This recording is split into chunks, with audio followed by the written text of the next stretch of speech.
For many of us mech lovers, the Armored Core series is quite beloved. So when we got word that a new Armored Core would be coming out, everyone was hyped. We were ready to see what you could build, what you could do, and how difficult the game was going to be.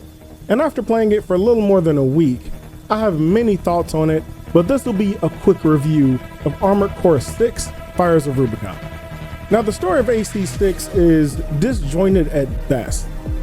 You are a mercenary, you go to the planet Rubicon, you pick up the call sign Raven, and you're off to the races doing missions, beating people up. Most of the missions in the game are fairly similar. Go here, destroy thing, or go here, collect thing, or go here, go through mission, fight boss. Rinse, repeat, fight end of boss, keep going. None of it's very new or groundbreaking, and that's not what you're looking for in an Armored Core game. Unfortunately, they don't push the boundaries of storytelling here. Now, when it comes to the enemies, you have your light MTs, which are just your jobbers, your heavy MTs, which are slightly more difficult jobbers, and then you have other ACs that you fight, and these are where like the bosses are really. Yeah, you run into a few ultra heavy MTs, but nothing too crazy, and unless it's a boss, it doesn't give you too much of a challenge in the early stages of the game. Now, mech fans who are new to Armored Core or FromSoft games will have a great time throughout Chapter 1, right up until the boss. The boss is a huge leap in difficulty, and it just shows you, hey, this is a FromSoft game. This is gonna be hard.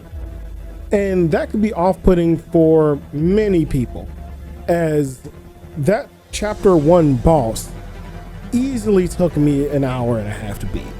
It has missiles, it has energy shields, it's fast, it just zips around the stage.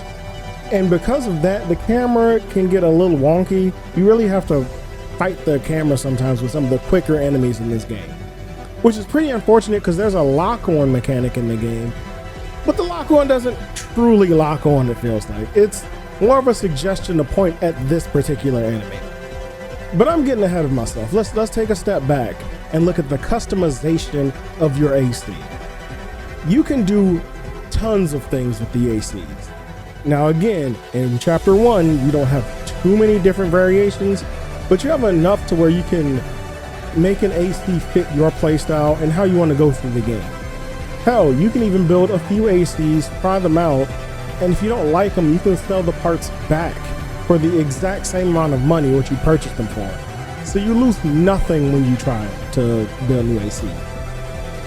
So you get your AC built, you get the weapons that you really enjoy or that you feel that you're most comfortable with, and then again you go through and you hit your head upon that Chapter 1 boss over and over again. Don't give up. It's a great game after that. Promise you. Bam, end of review. No, I'm just kidding. I'm just kidding.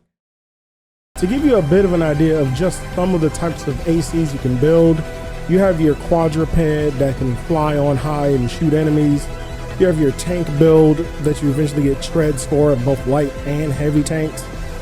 You have the various types of legs, some built for speed, some built for weight, some balance types, and the same with the head, the arms, and the chest. This lets you build, your speed types, your flight types, your heavy types for just outputting a massive damage, and your balance types to when you're going to a mission and you don't really know what's going on, you can pick those and do pretty well at the mission. Now, the story missions aren't the only thing you can do in the game. You can go to the arena, which are virtual battles, to where you can get chips and cash. The OC chips are for your buffs, no matter what AC you're using. Mitigate damage, do more damage with certain weapon types, have a burst to get enemies off of you. It's global so that no matter what AC you choose, you know, hey, I'm going to be doing pretty well in the game.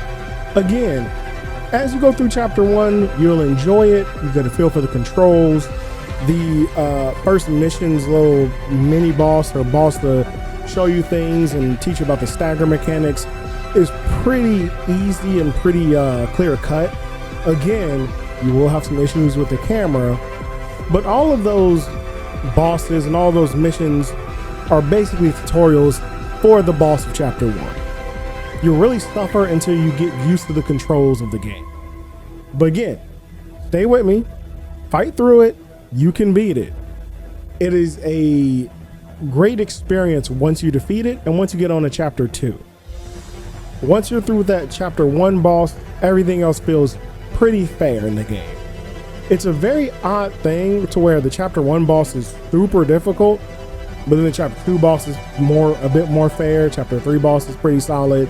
Each subsequent boss you have an easier time with as your AC gets stronger and more powerful as you change out parts and as you get better at the game. Now there are 2 other modes in Armored Core that you can play. You have the Arena, which does virtual matches, and again that gets you their OC chips to buff all your ACs. And you have the Nest, which is the PvP section. Now, as of doing this review, I have not played the Nest section as of yet. I've been really involved deep in the story. I've been building my AC, figuring things out.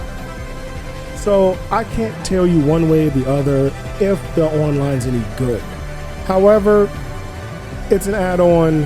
It doesn't take away from the main experience. If you're not in the PvP, you don't even have to think about it that it's there. As you complete missions and as you go through the game, you will definitely die.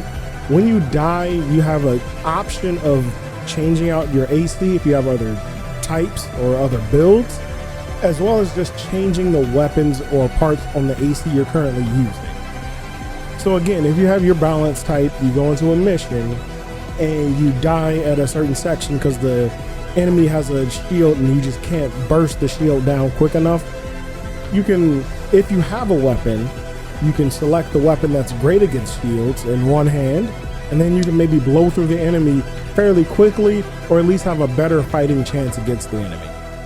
Again, this is a FromSoft game, so trial and error are the name of the game. They want you to test, they want you to die, they want you to learn. This game is not easy, and it is definitely for those who have played FromSoft games or are in the mechs and are pretty resilient when they're stuck up against the wall for a few hours. Overall, the game definitely has sticking points. Camera can be a bit unwieldy at times with fast enemies, and that difficulty spike in chapter 1 will definitely set some people off of the game. However, after surmounting the mountain that is the chapter 1 boss, you'll feel like a god, and you'll be ready to tackle all of the rest of the game. I would definitely recommend this game for people who are Armored Core fans, people who are FromSoft fans, and if you're into harder games and a mech fan, definitely check it out. Again, this is a quick review. Hopefully I didn't go on too long. Hopefully this isn't more than like 15 minutes. I'm trying to cut them down, but let me know in the comment section down below. What do you think about Armored Core 6? Have you played it? Are you going to play it? I'd love to hear your thoughts. Hit the like button if you like the video, and don't forget, strike that subscribe button. This is Matt, and I'll catch you in the next video.